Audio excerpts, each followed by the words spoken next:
지배층의 그 상속의 의미는 참으로 막대하죠. 상속이 바로 그들의 생존을 결정했다. 상속을 둘러싸고 그들은 여러 가지 일들을 벌이게 되는데요. 아주 중요한 것이 바로 상속과 결혼이 연결되어 있다는 것이죠. 역시 결혼을 할 적에 상대 가문으로부터 또 올 돈도 생각해야 되기 때문에 끼리끼리 결혼을 하게 되었던 것입니다. 그 다음에 두 번째로는 이제 서양의 귀족들은 자녀 수를 제한하는 움직임이 고대로부터 있었다. 물려줄 아이가 생기면 아이들을 더 이상 낳을 필요도 사실은 없었죠.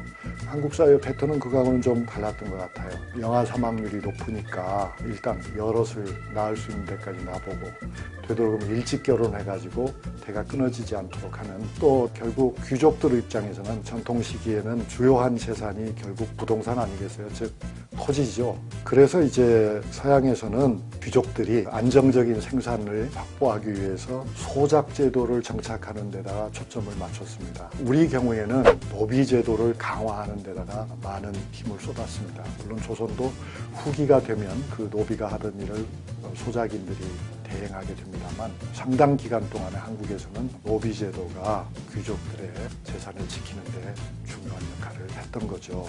그 상속을 보장받기 위해서 많은 노력도 했지만 탈락이 예정된 사람들은 끝까지 귀족의 신분을 지키기 위해서 많은 노력을 했던 것으로 확인됩니다. 상속 제도를 보다 보면은 상속의 부족분을 그러면 어떻게 해결했느냐 하는 문제가 등장하죠. 귀족의 자녀라 해서 누구나 다 부자가 될 수는 없잖아요.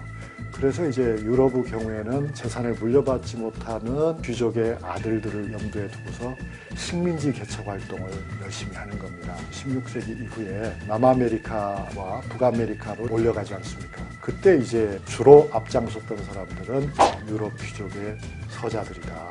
서자들 또는 차남 이하의 사람들이 식민지 쟁탈전에 적극적으로 나선다.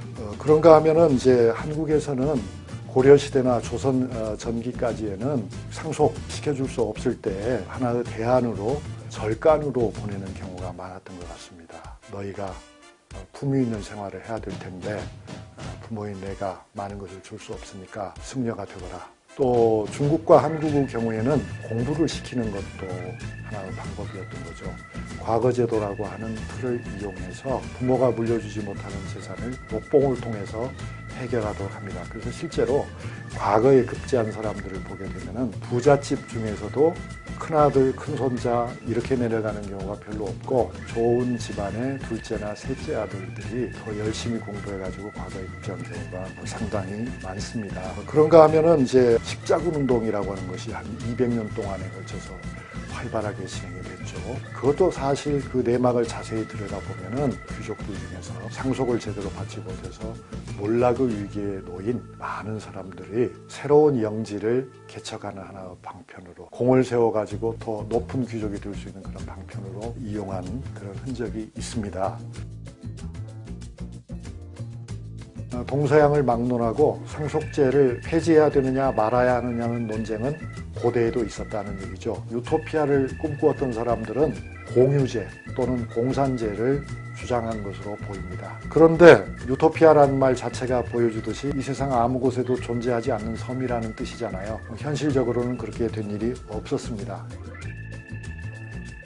그래서 근대에 와서는 이 균형을 잡기 위해서는 역시 상속세율을 강화해야 한다는 논의가 서양 세계에서 특히 활발해졌습니다. 독일의 경우에는 개인 자산과 회사 자산을 엄격하게 구별을 합니다.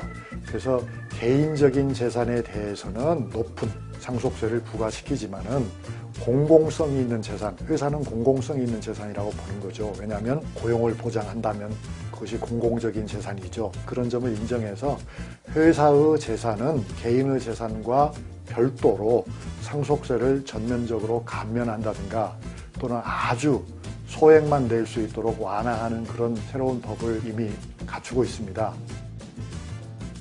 원래 이제 농업사회에서는 사실 상속이 기본이죠. 상속을 많이 받으면은 부자가 되는 거고 자신의 노력에 의해서 부자가 되는 경우는 서양에도 거의 없었습니다. 그런데 이제 차이점은 어디냐면 서양의 지배자들은 상속을 받지 못하는 경우에는 도시에서 전문직에 진출한다든가 상업에 종사할 수 있었습니다. 꼭 상속이 아니어도 상업형 부자가 많이 나왔던 그런 전통이 서양인에 있습니다.